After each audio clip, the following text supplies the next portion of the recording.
tirai jendela aku gini, aku lihat emang kayak di pojok sebelah sana ada bayangan kayak warna hitam lagi berdiri. Jadi aku nggak berani keluar. Itu posisi si bayangan hitam atau sosok hitam itu di depan kamar atau di dalam kamar? Di depan pintu kamar. Di depan pintu kamar? Iya. Yang di pojok? Iya. Itu tuh udah pas mau keluar itu kan harus ngelewatin itu dulu. Oh, berarti kamu kalau keluar harus mau nggak mau ketemu dia? Iya. Tapi kamu nggak berani Duh, keluar? aku berinding sumpah kayak masih ada deh.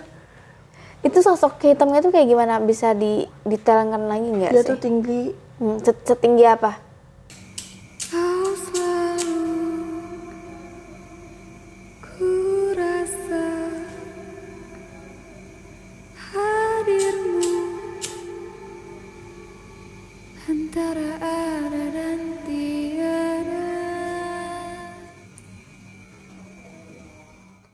Halo masyarakat adat, gimana nih kabar kamu? Semoga dalam keadaan sehat, baik, dan berbahagia. Nah teman-teman, hari ini di Adat, antara ada dan tiada, aku ngajak narasumber buat bercerita langsung pengalaman horor nyata mereka. Hari ini kita datangan lagi sama Kak Kiki, yang sebelumnya udah bercerita mengenai kosan berhantu yang pernah dia tinggali. Nah, kalau di cerita sebelumnya, dia itu kan pindah setelah 3 bulan karena nggak betah. Ternyata setelah pindah lagi-lagi kosannya juga berhantu. Oke, kita langsung aja ke Kak Kiki. Kak Kiki. Ya, jadi dulu tuh waktu setelah dari kosan itu, aku kan 3 bulan. Nah, aku tuh main nih iseng-iseng ke temen kontrakannya ini sama kan di pojok. Jadi kamu abis pindah dari kosan pertama itu langsung pindah ke kosan lagi? Nggak langsung pindah, main-main dulu gitu, survei-survei tempat lah gitu. Oke. Sempat balik ke rumah dulu nggak? Sempet bolak-balik gitu. Berarti keluar dari kosan pertama, bolak-balik di rumah dulu, Iya. baru nyari-nyari kosan, dan ketemulah kosan yang kedua ini. Iya, dekat juga lokasinya, nggak jauh. Oh, nggak jauh dari kosan pertama. Ini masih di tahun 2019? Kayaknya awal 2020 deh. Oke, berarti kejadiannya di tahun 2020. Masih di Karawang berarti ya? Masih di Karawang. Oke, sebelumnya mau ingetin lagi buat teman-teman yang pengen kenal lebih dekat sama Kak Kiki, boleh follow Kak Kiki di TikTok ya? Iya, di @kikidespiana27. Nanti di sana kalau misalnya mau DM bisa terhubung langsung ke Instagram. Oke. Buat yang punya small business atau yang pengen dipromosiin produknya bisa DM aku atau langsung ke TikTok aku aja. Ya, jadi Kak Kiki ini dia lagi open free endorsement. Jadi teman-teman yang punya usaha silahkan hubungi Kak Kiki. Siapa tahu nanti cocok produknya dan bisa dipromosikan sama Kak Kiki. Terima kasih ya Kak Kiki udah ngebantu teman-teman di sini. Oke, langsung aja kita dengarkan cerita kosan berhantu yang kedua dialami oleh Kak Kiki. Gimana Kak ceritanya? Jadi sebelum dari pindah yang kosan itu, temen aku ini, aku tuh kayak main-main ke kosan temen juga Kak. Nah, kosan ini kalau menurut aku sih nyaman, enak gitu. Terus ditambah kan banyak temen juga di situ, jadi nggak sepi. Kosannya ini tingkat, yang di bawah ini ada 7 pintu, terus yang di atas ada 14 pintu berhadapan. Total berarti ada berapa tuh? 21 ya? 21, ya.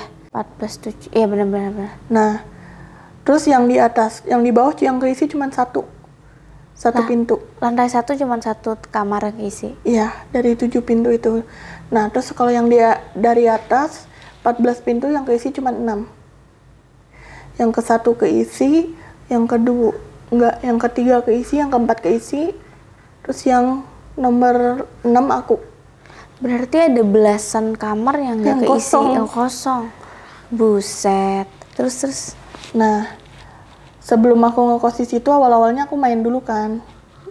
Banyak temen nih, aku ke situ lah. Terus aku waktu naik tangga, tiba-tiba kayak lihat putih merah, kayak sekelebat gitu. Menurut aku kayak, wah itu mah bayangan doang kali. Tapi berulang Kak, lagi dan lagi. Putih merah ini maksudnya gimana? Apakah berbentuk? Iya, kayak kayak kain gitu, kayak mungkin kunti putih sama kunti merah gitu. Oh, jadi ada dua nih. Iya. Satu merah, satu putih. Dia lewat gitu. Iya, lewat. Tapi kan kayak kainnya itu kayak gimana sih, Kak? Kalau kena angin kan Itu posisi siang apa malam? malam, Jam berapaan? jam 8:30 lah. Oke. Nah, terus kayak aku masih ini tuh bener nggak sih? Terus kata temen aku tuh tiba-tiba yang cowok, bener kok katanya, lu nggak salah lihat, tapi tenang aja katanya. Itu gak ganggu, udah biasa, mungkin pengen kenalan. Oh gitu katanya tuh. Iya, tenang aja, nggak ganggu katanya. Nah, terus makin kesini nggak terjadi apa-apa. Nah, karena aku mikirin gimana kosan itu, terus udahlah aku kayak pindah aja lah dari kosan itu, aku ke sini katanya tuh. Abis pindah, aku nempatin kamar nomor 5. Aku masih ngerasa diikutin sama sosok yang cewek ini. Yang dari kosan sebelumnya? Iya, Oh, dia ngikut pindah juga. ngikut kayak gimana sih, nyuruh ke sana lagi gitu kan. Nah, sebelum pindah dari kosan itu, emang seperti biasa di tempat baru kan, adaptasi. Gak bisa tidur sebelum ada azan subuh, baru bisa tidur. Nah, jadi sebelum lebaran dulu, sebelum bulan puasa berarti ya, teman-teman kan pada mudik, pada pulang kampung, di situ kan banyak perantauan juga. Otomatis aku sendiri dong yang ngasih orang situ. Nah, temen aku ini sebelah kamar ini, dia kan kerja, Kak. Jadi cuma ada 2 orang yang di situ. Mungkin karena temen aku kerja, jadi yang tinggal di sini cuma aku. Jadi aku nunggu dia pulang kerja, dia udah WA kan. Nanti jemput gue ya jam 8. Oke lah, kataku tuh gitu. Itu suasana kosong, Kak. Kosan dari 14 pintu sama yang di bawah itu jadi 21. Dan yang keisi itu cuman aku doang, karena posisi yang lain tuh mudik. Emang konyol, aku tuh maksudnya tuh di situ tuh kosong, ngapain lu sendiri gitu di situ. Emang kayak gimana gitu, anaknya tuh nantangin emang. Itu tuh posisi mau maghrib. Tiba-tiba aku dengar kayak suara di nomor 3 nih ya, di nomor 3 sebelah kanan. Aku kan di sebelah kiri ya, barisannya. Kayak suara pintu dibuka, jendela gimana sih kalau jendela didorong kan ada suara ngek kayak gitu. Gesekan kayu. Dan habis gitu aku kayak nongol gitu, Kak. Buka apa sih namanya? Tirai jendela aku gini, aku lihat emang kayak di pojok sebelah sana. Ada bayangan kayak warna hitam lagi berdiri. Jadi aku nggak berani keluar. Itu posisi si bayangan hitam atau sosok hitam itu di depan kamar atau di dalam kamar? Di depan pintu kamar. Di depan pintu kamar? Iya. Yang di pojok? Iya. Itu tuh udah pas mau keluar itu kan harus ngelewatin itu dulu. Oh, berarti kamu kalau keluar harus mau nggak mau ketemu dia? Iya. Tapi kamu nggak berani Duh, keluar? aku berinding sumpah, kayak masih ada deh. Itu sosok hitamnya tuh kayak gimana? Bisa didetailkan lagi nggak sih? Dia tuh tinggi. Setinggi apa? Pintu mungkin ada setara sama tinggi pintu tuh. 2 meteran mungkin ya? Iya. Dia tuh cuman diem aja, tapi kan kalau misalkan dia kayak gimana-gimana kan takut juga, ngeri. Pas aku di situ sendirian nunggu mau jemput temen aku itu kan, aktivitas tuh rame banget, Kak.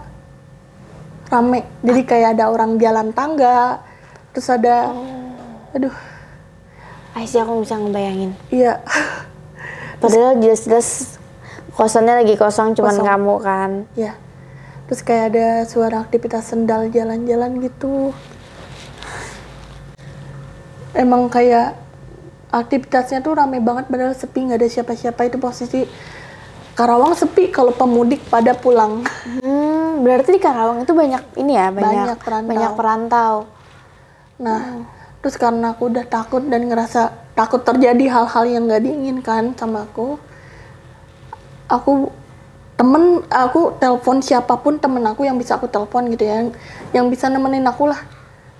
Terus aku telepon temen aku mau keluar, pokoknya aku harus keluar. Itu maghrib, Kak. Itu posisi sepi. Aku maghrib di situ sendirian. Tiba-tiba aktivitas waktu aku keluar makin rame nih. Terus aku nyeletuk gini lah. nanti dulu, lu kalau misalkan mau main-main tunggu gue pergi dulu, lu boleh main, kata aku tuh gitu Kak. Jadi kayak aku takut dijegat di pintu tuh, aku takut. Ya Allah, itu emang sepi itu kan, mereka keluar tuh, mereka pergi tuh lampu nggak pada dinyalain. Oh jadi bentar, ini kan banyak kamar kosan itu biasanya ada lampu kan di lorong-lorong, tapi dimatiin sama mereka. Dimatiin. Dan tombolnya itu apa di dalam Di kamar? dalam. Oh nggak bisa nyalain Ya, nggak kamunya. bisa. Jadi gelap banget ya kalau Iya, malam. gelap banget. Seandainya dinyalain kan paling enggak Tenang terang lah gitu, ya iya. gitu. Tapi ini mereka pada mudik dan lampunya dimatiin. Matiin. Ibaratnya itu lampu teras kamar mereka lah ya. Oke. Dan waktu aku mau turun ke tangga juga, aku kayak dari belakang aku tuh aku dikejar-kejar gitu Kak. Kerasa. Ada suara kaki. Ya, ada. Jadi kayak aduh, aku nggak kuat ceritainnya juga. Santai dulu. Aku jalan emang agak buru-buru sih Kak. Aku jalan agak buru-buru, nah di pas pintu ketiga, aku loncat. Aku larinya tuh agak loncat gitu Kak. Agak loncat biar cepet-cepet nyampe ke gerbang lah gitu ya. Nah waktu pas turun tangga, hembusan angin tuh kenceng banget Kak. Dari lorong itu, padahal biasanya nggak pernah ada angin. Kalau ada angin kan dari samping. Ya kok bisa ya dari... Iya, kayak dia juga mau ngejar aku jadi nggak nyampe gitu Kak. Kalau mungkin itu, kalau misalnya aku kekejar, mungkin aku bakal kesurupan di situ. Ketempelan lah istilahnya gitu sebelum temen aku datang. Nah waktu aku udah nyampe tangga di bawah, nyampe parkiran, aku nggak ngeh tiba-tiba ada kayak kayaknya tuh kayaknya tuh mau ngejemput temennya gitu ya. Aku sempet kaget juga dia ngomong, aku jadi kayak ini datangnya dari mana nih, ini orang asli apa bukan, padahal memang bener orang gitu. Nah terus temen aku datang, aku nungguin temen aku kan, jam 8 tuh temen aku datang. Terus aku bilang gini, ini seriusan, kataku tuh kita berdua doang di kosan, nggak ada cowok, kalau ada cowok tenang kan. Ya kita mau ngunci gerbang kosan juga takut, kita berdua doang di situ. Terus kita mau apa sih namanya, mau ngebuka juga takut kayak ada orang masuk atau gimana. Jadi serba salah nggak sih? Iya serba salah kita.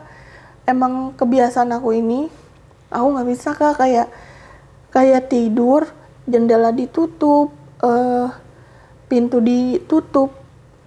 Jadi mau nggak mau untuk kali ini aku harus nutup semua. Berarti biasanya kamu kalau tidur gimana? Dibukain jendelanya. Justru bahaya nggak sih kalau dibuka? Bahaya banget. Bahayanya sebenernya. tuh bukan cuman hantu. Kalau Iya. misalnya kamu ngebuka pintu atau jendela, takutnya ada orang jahat yang masuk ke kamar kamu. Iya, itu kan yang lebih dikhawatirin gitu. Iya. Tapi kamu nggak bisa tidur ya kalau ditutup semua? Nggak bisa, kayak takut ada yang gimana gitu. Padahal lebih bahaya lagi kalau misalkan jendela itu dibuka. Unik sekali ya, dia kayak membuat kesempatan bahaya sendiri gitu loh dengan membuka kamar saat tidur. Cuman kalau misalkan kayak aku kan agak pojok tuh ya kamarnya. Jadi kalau misalkan ada yang jalan tuh aku Kedengeran. kayak langsung lihat siapa gitu. Padahal nggak ada. Nah, Oh, iya. yang jalan ini maksudnya bukan manusia. Bukan. Jadi emang kedengeran kayak gini, Iya. kayak gini kan? Kayak sendal digesek gimana sih? Oke. Itu tuh kalau kosan itu tuh kalau jam 12 aja gelap. Gelap Kak. Jadi hawanya tuh lembab. Lembab.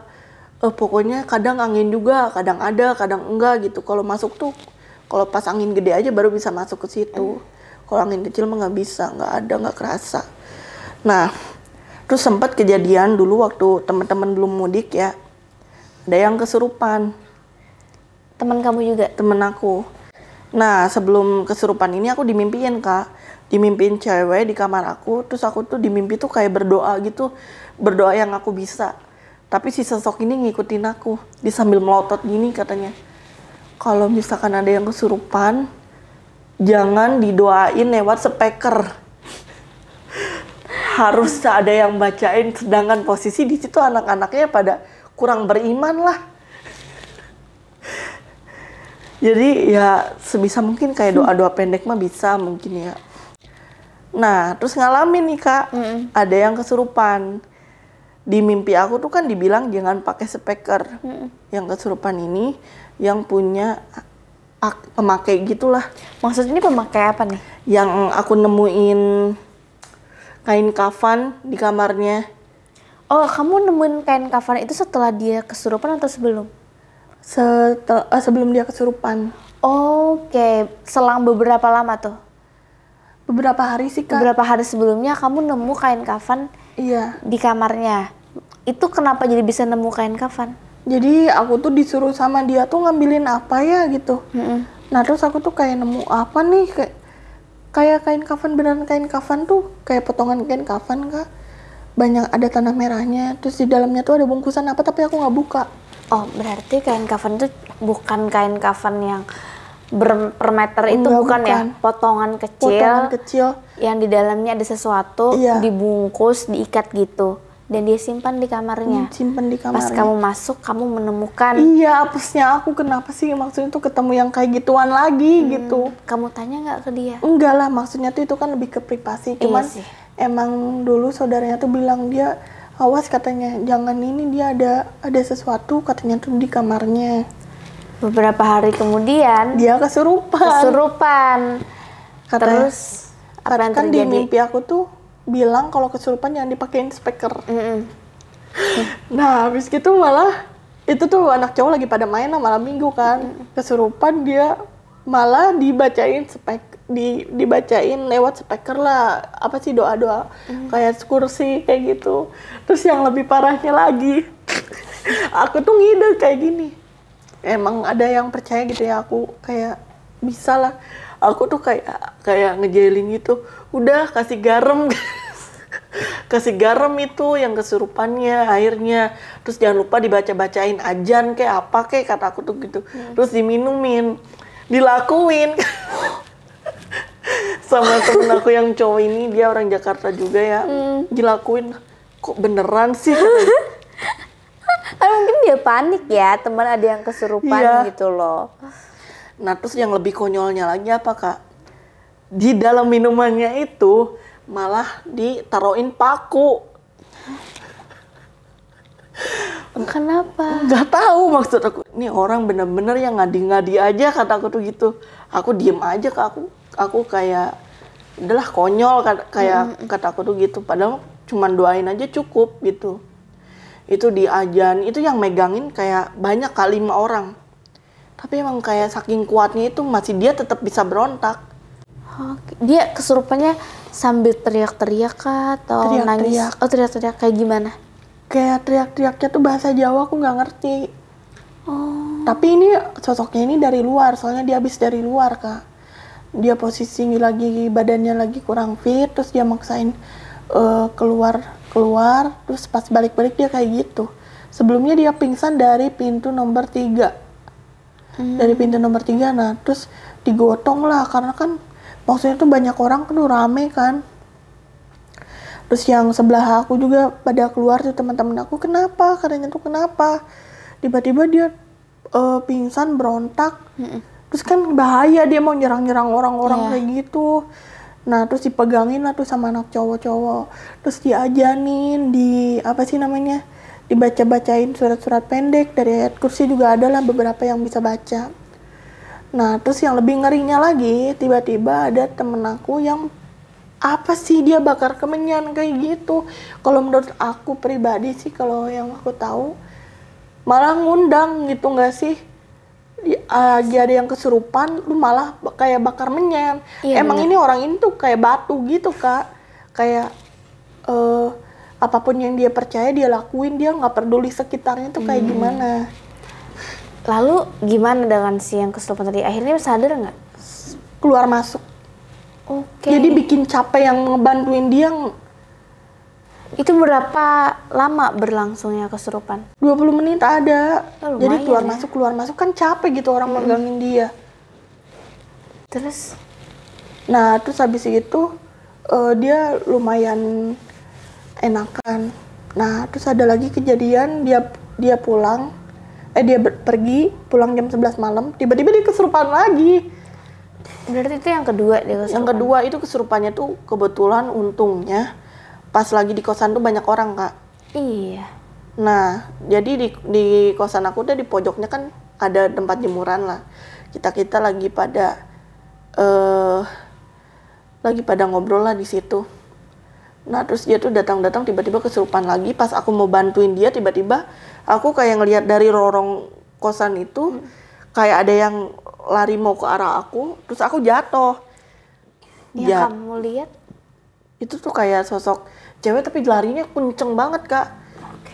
Larinya kenceng banget, terus aku jatuh kan. Aku mau bangun, aku nggak kuat, aku langsung nangis, aku ke kamar. Aku masih nangis, itu langsung masih kayak berkelanjutan nangisnya. Terus kata temen aku tuh yang paham aku ya, udah, katanya tuh, lu minum air, lu tenangin diri dulu, lu di kamar jangan keluar, pokoknya ini lagi parah banget, katanya tuh gitu. Karena dia kesurupan lagi, ini yang paling repot. Dia kayak keluar kesurupan, keluar masuk kesurupan lagi, kayak gitu, Kak. Jadi katanya kesurupannya tuh bahasa Jawa lagi. Dia emang orang Jawa nggak sih? Katanya sih ada keturunan Jawa. Tapi emang sebelumnya tinggalnya di mana? Nggak tahu sih, aku lupa, tapi yang aku dengar dia ada keturunan Jawa. Dari uyutnya kalau nggak salah, mungkin itu yang ngejagain dia atau gimana. Ada yang niat jahat ke dia, jadi dia nggak suka terus dia masuk. Tapi kan kita anak kosan repot juga gitu setiap dia kesurupan. Sehari-harinya dia emang bahasa Jawa?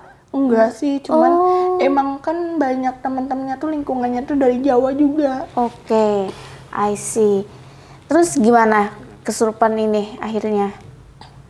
Ya sempet karena rame-rame adalah warga naik ke atas, katanya tuh ini kenapa, katanya ini Pak kesurupan. Aduh cina, kalian ngapain sih? Enggak, kita nggak ngapa-ngapain, kita lagi diem, tiba-tiba dia datang kesurupan, katanya tuh. Itu dia teriak-teriak. Terus ada yang nyeletuk gini, apa yang cewek itu ya, katanya tuh. Yang cewek yang mana? Iya emang dulu di sini katanya tuh emang sempat ada yang meninggal tapi di bawah. Iya. Ada yang meninggal di kosan itu. Jadi cewek meninggal di bawah tapi bukan di atas. Nah, apa yang ini ya? Tapi udah lama kok nggak ada, kata si cowok ini. Warga tuh yang cerita. Kok bisa kesurupan? Coba dulu tenangin dulu, katanya tuh. Itu kenapa? Katanya tuh gitu. Abis kejadian itu tiba-tiba ada kayak konten kreator, Kak. Konten kreator, jadi Ngapain? nggak tahu.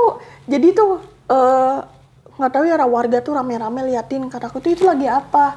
Ada kayak ayam cemani juga, ayam hitam, terus kayak ada minyak.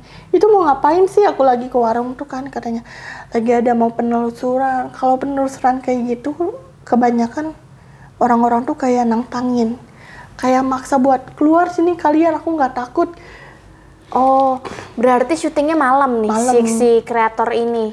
Malam Dia syutingnya tuh. lagi bikin konten buat penelusuran sambil nyediain ayam cemani segala macam. Ada sesajen nih berarti ya? Itu deket kosan apa di kosan? Deket banget, Kak, posisinya cuman kayak kehalang 3 rumah. Itu kosan kita jadi kayak suasananya mencekam. Gara-gara ada Banget. Itu aku lagi ngobrol di salah satu kamar temen aku, kita ngumpul semua di situ. Itu ngapain sih, kataku tuh kayak gitu. Kan kalau misalnya kayak gitu, apalagi penelusurannya kayak nantangin, itu kan kayak mengundang kan. Iya bener-bener. Nah terus tiba-tiba kita lagi ngobrol, temen aku ini yang cowok yang lagi di pintu tiba-tiba nangis. Wah nggak beres nih, kata aku tuh. Yang nangis cowok? Cowok nangis. Ini gue kenapa ya, katanya tuh, kok gue nangis. Terus gue kenapa ya, terus dia bilang gitu, Kak. Tenang. Aku lagi pojok, aku deket jendela kan, aku jadi kayak ngerasa juga ngepek. Terus cowok aku tuh, kamu nggak apa-apa kan? Oke, kata aku tuh gitu. Tapi aku nggak kuat karena emang ada yang mau masuk, Kak, ke badan aku tuh. Aku lari ke kamar mandi, aku kayak mau muntah gitu, aku mual tapi nggak ada yang keluar. Tiba-tiba aku sadar, tapi di badan aku tuh kayak ada sosok nenek-nenek. Aku jalan ke kamar mandi, megang pintu, aku bungkuk gini. Wah nggak beres ini. Waktu kesurupan itu sebenarnya temen-temen tuh udah agak nyerah, Kak, karena takutnya keluar masuk lagi. Jadi akhirnya kalau misalkan dia datang gitu, malah jadi pada masuk ke dalam. oh dia gimana, jadi kita kayak udahlah kita nggak usah keluar kayak gitu setiap dia datang, karena takutnya mulai lagi gitu. Kita kan nggak tahu ya dia di luar tuh ngelakuin hal apa gitu ya. Jadi imbasnya tuh kayak anak-anak kosan tuh jadi capek sendiri. Nah terus habis dari situ dia pindah kosan yang sering kesurupan ini. Oh jadi itu kesurupan terakhirnya dia ya? Iya. Oke. Jadi emang abis kejadian itu emang ada beberapa yang pindah. Terus? Nah setelah dia pindah otomatis jajaran yang depan kosan aku ini cuman keisi berapa ya? Kosong kayaknya Kak. Ada satu di pinggirnya depan kamar aku itu. Jadi 2 ya sama Iya. kamu? Oke, terus ada kejadian apa selama cuman berdua di kosan itu? Sebenarnya itu sebelum pada pindah itu kita masih kayak berempat. Oh, oke. Nah, terus yang nomor 1 dekat gerbang ini dia dulu pernah nangis Kak. Dia kenapa nangis? Nggak tahu lah. Dia pernah nangis. Terus posisi kosan sepi. Terus tiba-tiba dia teriak gitu kan. Aku pikir kenapa? Terus dia cerita katanya. Gue lagi nangis katanya di kamar gue tiba-tiba ada yang nyautin katanya tuh. Kenapa mau ditemenin katanya tuh gitu Kak. Emang suaranya tuh cewek kayak nggak heran lah kayak kata aku tuh emang yang cewek ini emang kayak pengen suka ikut nimbrung gitu kayak pengen ditemenin. Terus gue diem kata dia tuh. Gue diem gue apa sih dengerin lagi. Tiba-tiba ada lagi suaranya kayak dibisikin katanya. Akhirnya dia lari lah.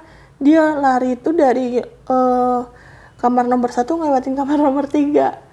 Emang kamar nomor 3 ini kan adalah kalau menurut aku sosok yang warna merah. Oh, itu di kamar 3 Nah, kamar nomor 3. Terus dia gedor-gedor kamar aku tuh ya kenceng-kenceng banget. Dia cerita lah di situ kalau dia tuh digangguin.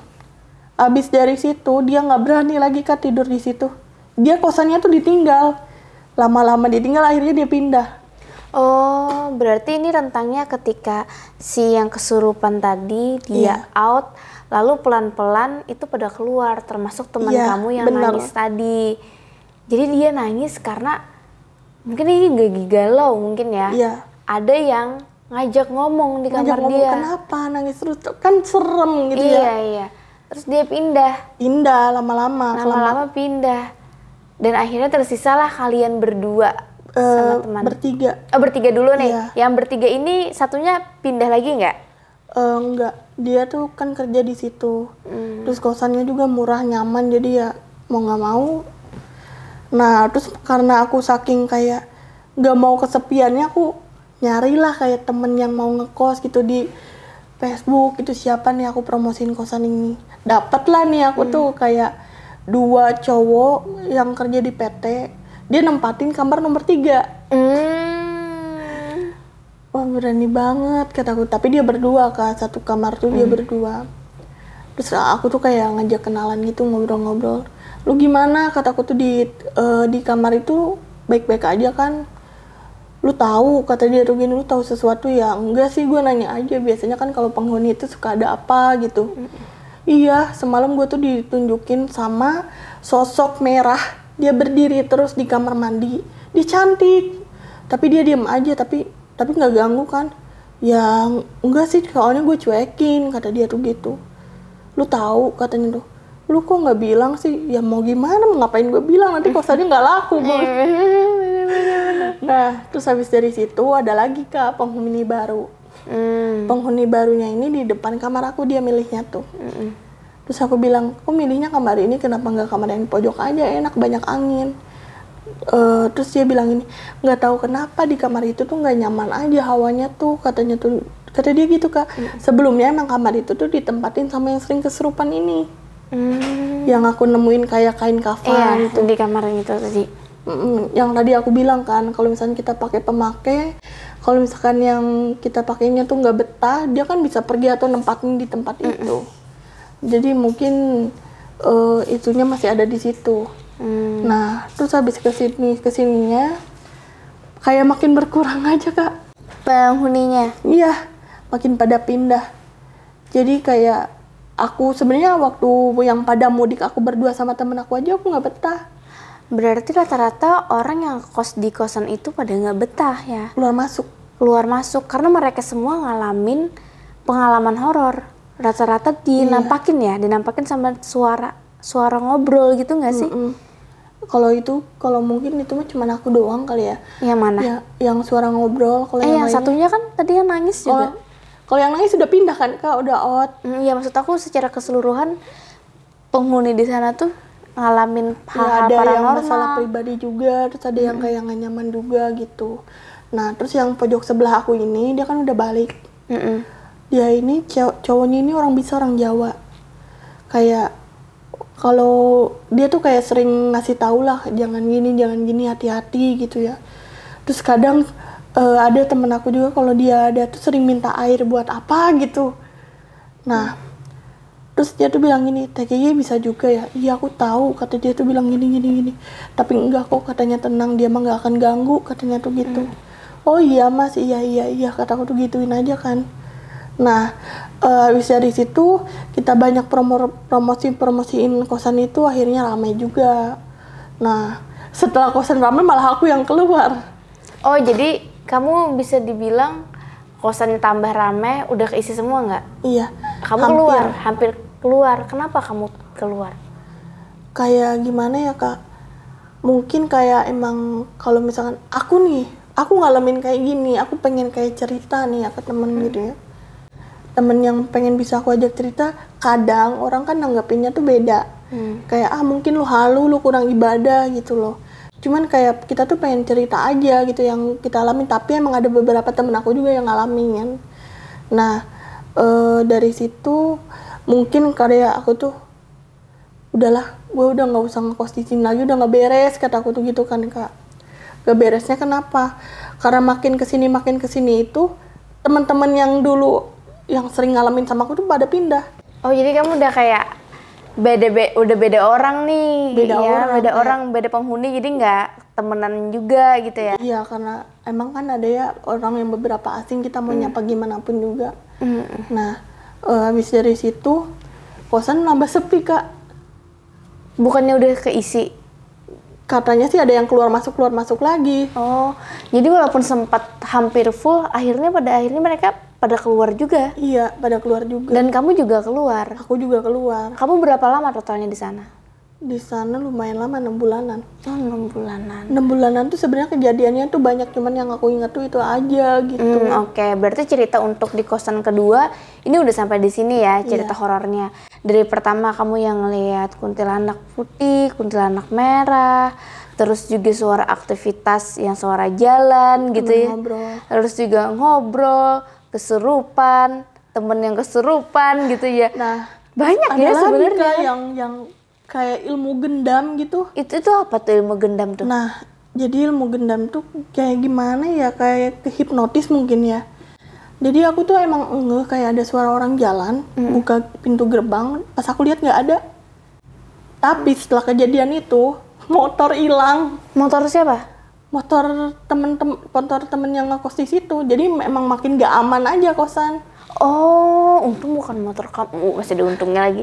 Tetap aja kasihan yang kehilangan motor. Sebenarnya gini, aku sering banget kayak dengar suara yang orang jalan gitu ya. Orang kayak buka gerbang, tapi pas dilihat tuh nggak ada. Itu tuh rentetannya tuh jam 1, jam 2. Tengah malam pas lagi aktif-aktifnya nggak sih? Makhluk-makhluk kayak gitu. Pas aku lihat tuh nggak ada, terus aku kayak mikir ini kayak ilmu gimana sih? Kayak ada suara orang jalan tapi nggak kelihatan. Apa itu si pencuri maksud kamu ya? Menggunakan ilmu, jadi bisa kamu nggak lihat kalau dia ngambil motor. Soalnya itu kejadian hilang motor bukan sekali Kak. Oh, itu berapa kali?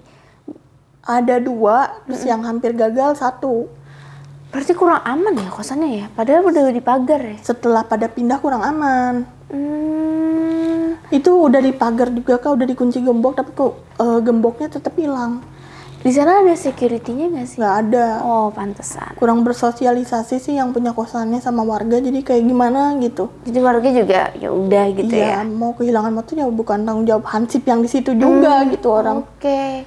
Berarti kalau punya kosan tuh ada baiknya sebagai owner harus humble ya sama warga. Jadi bisa kerja sama hansip di sana atau enggak ngasih iuran iuran keamanan gitu biar dijagain juga sekalian. Terus emang ada kayak beberapa warga kosan di situ mah udah biasa katanya tuh kayak gitu. Oh dia bilang gitu. Iya, jadi nggak aneh. Soalnya kan emang ada yang pernah meninggal juga, Kak. Iya sih. Itu tuh kayak jadi terjawab sih teka-tekinya gitu loh. Kenapa kosan itu berhantu? Selain juga banyak kamar yang kosong, yang mungkin dihuni banyak jin. Pernah kejadian penghuni kos meninggal di situ. Iya. Itu ada nggak sih cerita dari warga kenapa dia meninggal? Katanya sih meninggalnya tuh nggak ketahuan. Ada yang bilang angin duduk lah, ada yang meninggal gimana pokoknya gitu. Tapi ketahuannya tuh beberapa hari baru ketahuan. Oke, berarti bukan karena bunuh diri, dibunuh enggak ya? Bukan. Tapi lebih meninggal. seram dibunuh. Iya, terus lebih seram lagi. Tapi ini cukup serem juga sih, dia meninggal dengan sendirinya tanpa ada orang yang tahu dan berhari-hari. Apalagi perantauan, Kak. Oh my god. Berhari-hari terdiam di kos udah meninggal. Antara serem sama kasihan sih. Iya sih. Anak rantauan. Jadi makanya itu maksudnya tuh kita tuh sesama anak kosan, sesama perantauan tuh harus saling peduli gitu, Kak. Karena kita nggak punya keluarga. Iya. Kan? Aku tahu sih. Aku sebagai anak rantauan tuh kayak I feel. Iya, harus saling kayak care satu sama lain gitu. Ya, benar. Tapi menurut aku di kosan yang sini cukup serem juga sih. Kurang lebih sama kosan yang pertama karena sama-sama sepi. Iya kan? Oke, itu tadi cerita horor dari Kak Kiki waktu dia ngekos, dan ini pengalaman yang kedua, yang mana di sebelumnya dia juga ngekos ngalamin cerita horor. Nah, buat kalian yang pengen tahu cerita kosan pertamanya kayak gimana, kamu bisa nonton di video ini. Sampai di sini dulu ya Kak Kiki. Aku sama Kak Kiki pamit undur diri. Bye. Hai guys, thank you udah nonton video ini sampai habis. Jangan lupa untuk di-subscribe, nyalakan loncengnya, like, comment, dan share. Bantu aku untuk membangun channel ini sebagai channel nomor 1 penjelasan mengenai mitologi, horor, dan misteri.